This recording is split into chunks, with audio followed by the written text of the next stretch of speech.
what I've learned is listening is with all your senses. It's just about being so present.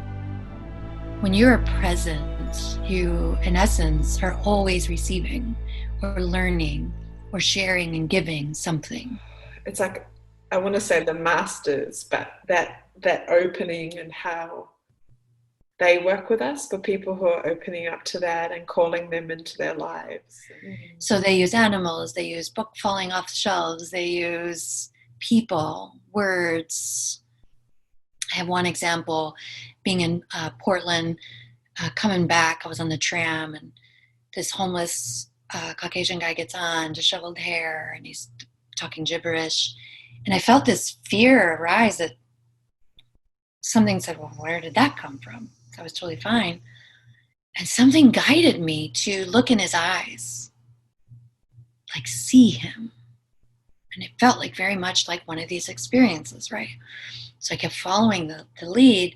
And he, when I looked in his eyes and we met eye to eye, he started singing this love song very coherently in perfect English. So I went from gibberish to singing this love song just when I saw him for who he was. So like the Christ in him, or the God in him, or the source in him, however we want to call that, right? What I experienced in the eye-to-eye contact was Jesus. It was like Jesus showing me, so another master, how they come and take form. So he took the form of a homeless man to ask me, who am I? You're afraid, who are you? Right? But when I looked at him, I could see more who, I'm getting the chills even as this is coming through, I could see more clearly who I am. Steven Spielberg say one time to pay attention to the whispers of your dreams. Because that's the ones that are really trying to get our attention.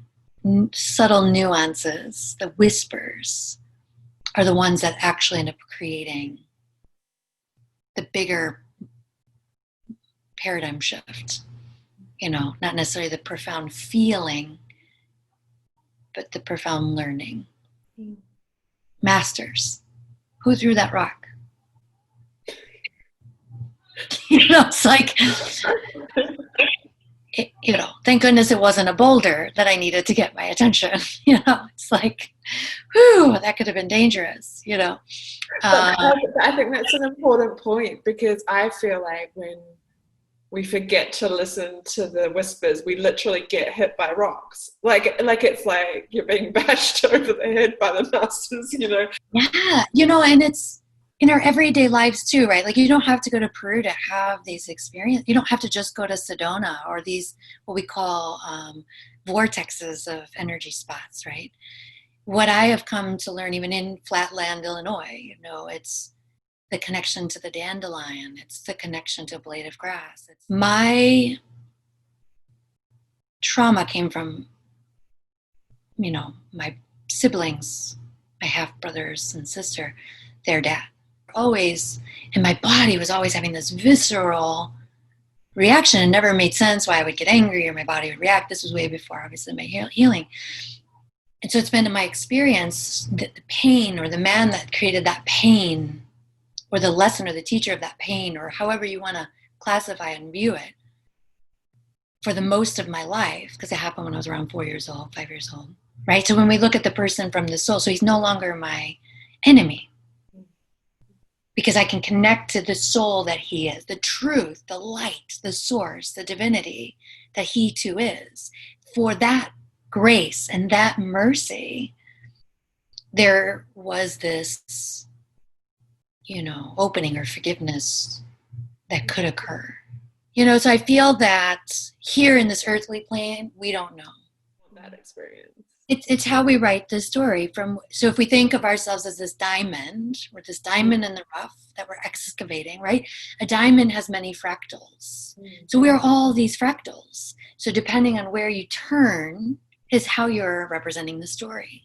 Just so people are clear here, you know, I just feel like it's important. You know, when I was pregnant at 19, the father, who was like this perfect church-going first love of mine, you know, hired a hitman to kill me. I mean, this is big stuff at 19. Experience. And then I had to come to learn in one shamanic session, once I started healing, there's a different level, I believe, of forgiveness in that, right? When you are consciously choosing which fractal. It said my interconnect connection went out, and then next thing I know, it's popping up Zoom. So I'm like, what is going on? Yeah, it went off. Powerful energy we're moving. So yeah, it went off when you said your life was worth $75, and then you froze. Let me just clarify the end of that story. Yeah, please do. My life is way more than $75 in the world. But I had that experience that was like, I woke up to this fact that, wait a minute, I forgave you, but that was my life. Obviously I didn't think I had enough worth that matched the 75. So it's like, how could someone hate me so much? Right? That was the story that I was creating. How bad of a person could I be? The forgiveness from that power, right? So there's the forgiveness, like there's the hope and life, and there's a lesson here and all that. But there's this forgiveness that, my life is worth more than somebody. And for that, I can forgive you. That like Jesus says, for they know not what they do. Right? So when you're coming from that strength and purpose of that mastery, the power of forgiveness is undeniable, because you are calling in the masters to help you with that learning. You're not doing it by yourself. So some people have a problem with forgiveness because they're trying to do it by themselves. That I have to forgive. No, you have to call on all and whomever that you need to call on to help you mend your heart, to see what the masters see. Roberto had spoken this last trip, a master is only a master because it has lived those lives of darkness, right? It has been the rapist, it has been the killer, that's why the masters come to help, because they know. For they are not one to judge, because they've lived. And that's why we go back to kind of this, they're just in their process, they're just learning. And what I was shown was over here in the human, I was betrayed. Back over here in the light, there was no betrayal at all. And it went back and forth like this in a matter of 3 or so minutes. So I was literally like, that gut-wrenching, nothing. Gut-wrenching, nothing. And it was showing me, where do you stand? You're standing over there for the human in that story? Or do you stand in the service for the infinite?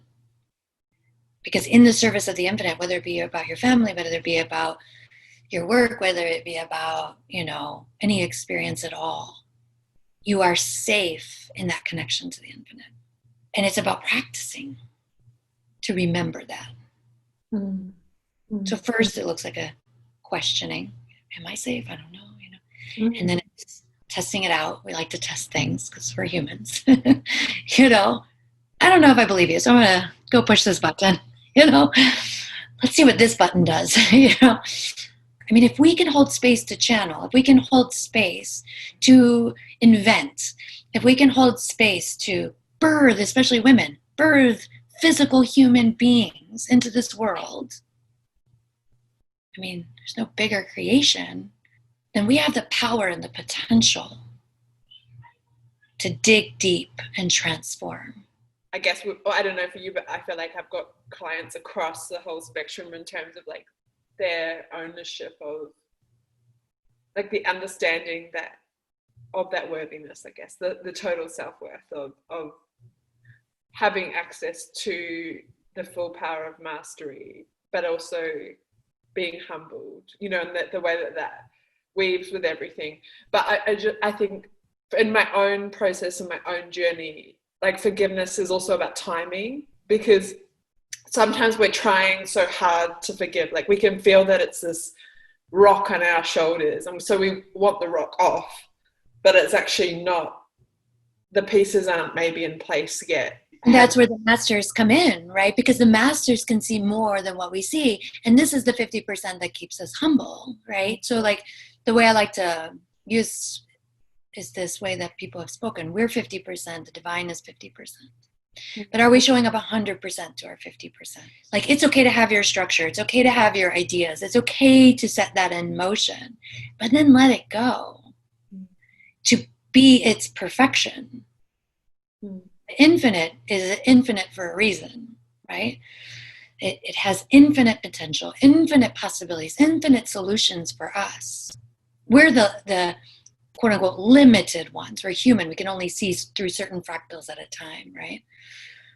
And forgiveness is just that, and it is layers. And so when we grow in these layers, it's like we let go that anything really needs to be made of a story at all. There's a difference in like storytelling, like parables, right? Parables in the Bible. It knew to specifically to leave out certain details and ways so that you can, in essence, connect with the words in between the spaces, right? People in their stories, they're so detailed. There's no space or room. And so that's how the story then doesn't become one of healing, like a storyteller, or the Native Americans, like when they would tell stories, right? So then it almost becomes so detailed that you relive it and reconjure up and bring in even new energies to support what you're recreating over and over and over, the re-traumatizing, right? Listen to the energies, feel the vibration, feel in your body. What feels like truth? A great quote. So I'm finishing up Untamed by Glennon Doyle. And there's this one chapter that I just, whoa, blown out of the water, out of the whole book. It was just speaking to me. And so this quote wants to come here that really resonates. But she says, many of us want to skip the crucifixion to get to the resurrection. We just want to experience the resurrection and completely bypass the crucifixion. Right? And that just felt so powerful to me when I read that. We're so busy passing the crucifixion to get to the resurrection that we miss kind of the point or the essence or the prophecy of who we are. It's in the crucifixion that we become witnessed. Any period that might have looked like a resurrection was the resurrection because you went through the crucifixion of it. You went through the pain, you went through the grief, you went through the sorrow to dig deep in the trenches to discover more of who you are, especially for women, the resiliency that we are, the courage and the bravery. Like my friend was saying, he's been gifted by being surrounded by very strong women. If anything, I know, he says, his women are extremely powerful because who else continues to rise through everything?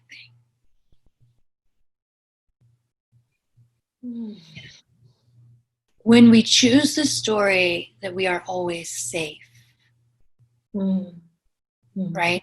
So I come back to, and I know we learn it in our own time and all of that, okay? So I'm not saying go out tomorrow, I'm safe, you know. It's a disheveling the story to get to the truth. We're always provided for. The universe is infinite, right? It doesn't mean we won't experience these things that will question that piece around the hummingbird, because that's been really where I'm at right now, in regards to even an understanding of who I am. In the journey, we were coming down from the temple, one of the temples, and these people passed us, and she had this kind of art piece sticking out of her bag. And I stopped him, and he's like, what? You know, like he can, he's tapping in, run the medicine, whatever. And I said, I need that paint. I need to look at that painting. And so we walked back, we talked to them, and he explained what was going on. And the experience then was that I knew that I planted that piece, like in a soul way. I don't know how I knew, but I knew that I planted that piece to wake me up, you know. In the last couple of weeks, I was guided to start preparing a shamanic art experience called The Flight of the Hummingbird. And it's been nothing but profound as the hummingbird keeps synchronistically showing up. And one of them was to come back to that painting.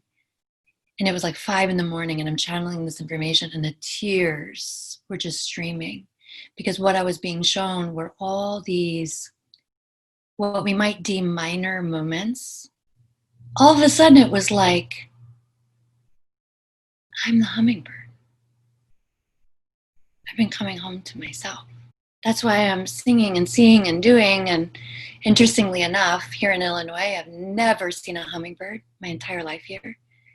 And as this is going on, a hummingbird comes to my patio. And my husband goes, it's a hummingbird. It felt like a shaman initiation, as we would call it, right? That you're getting it. You understand.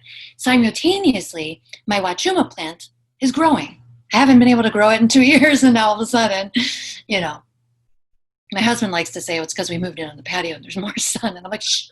No, babe. No.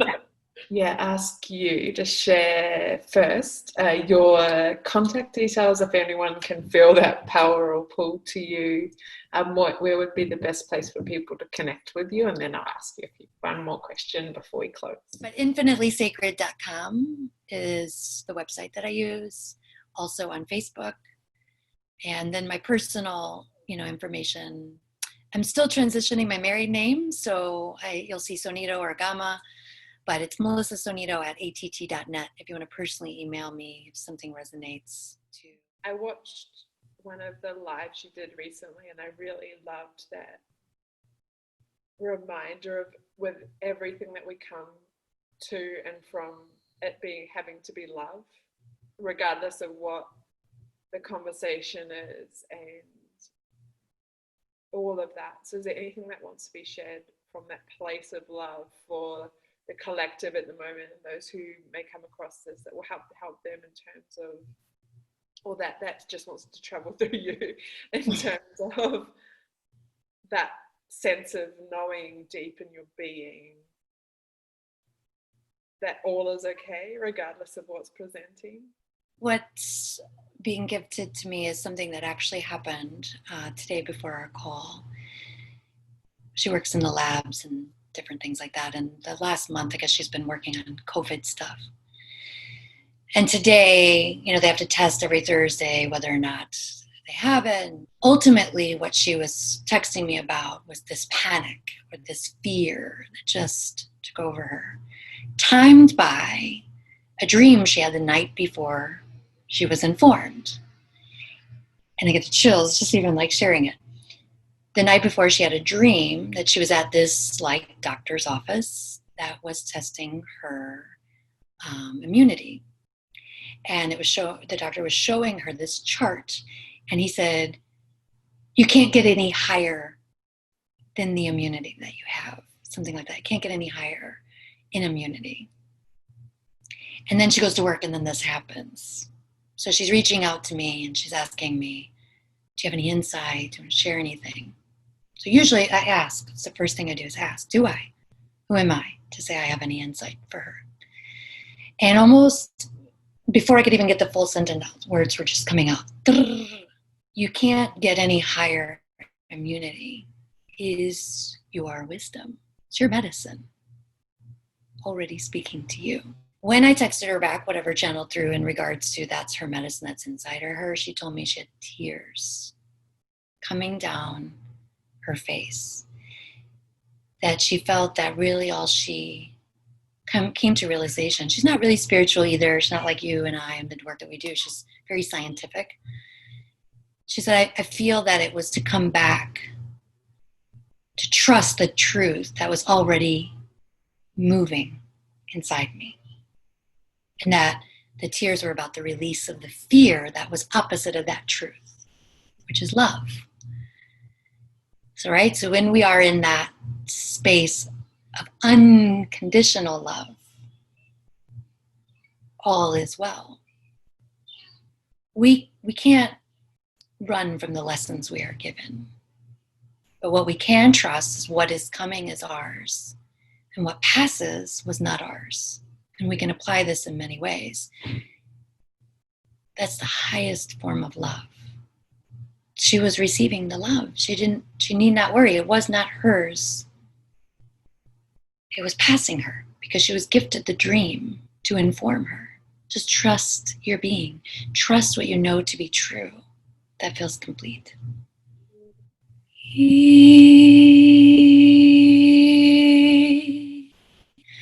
Ka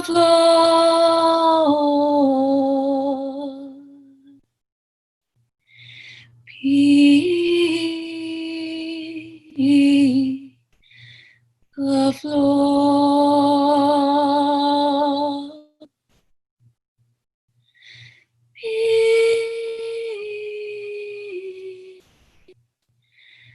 The floor. Guárdame en tus dulces picaflor, picaflor, picaflor.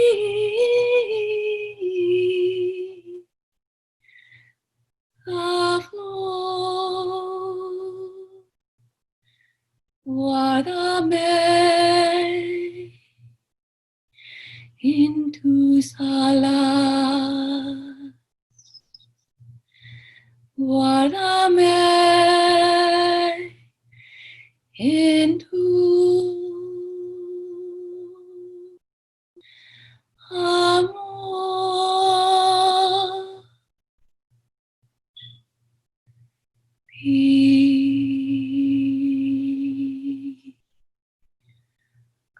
Flor. Gracias por tu presencia. Gracias por estar con nosotros. Gracias, picaflor.